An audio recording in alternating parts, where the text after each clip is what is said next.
नमस्कार. आपण गोदावरी नदी खोऱ्यातील संगमस्थळ बघत आहोत. तर आजच्या ज्या नद्या आहेत त्या आहेत दक्षिण पूर्णा आणि दुधना नदी. दक्षिण पूर्णा आणि दुधना नदीच्या संगमस्थळावर असणारं स्थळ कोणतं आहे? हट्टागाव. आणि कोणत्या जिल्ह्यात आहे? परभणीमध्ये.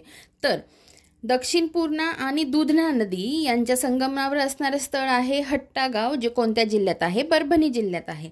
तर त्यासाठी ट्रिक काय केलेली आहे, तर पूर्णा नावाची एक मुलगी असते. पूर्णा नावाची एक छोटी मुलगी असते. छोटी मुलगी असते. तर ती काय करते? दुधासाठी हट्ट करते.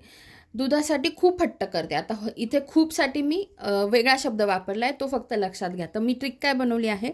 पूर्णाने दुधासाठी पार हट्ट केला. पार म्हणजे काय? खूप हट्ट केला. पूर्णाने दुधासाठी पार हट्ट केला.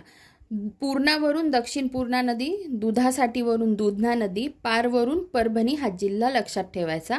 आणि हट्ट केला यावरून हट्टागाव हे संगमस्थळ लक्षात ठेवायचं.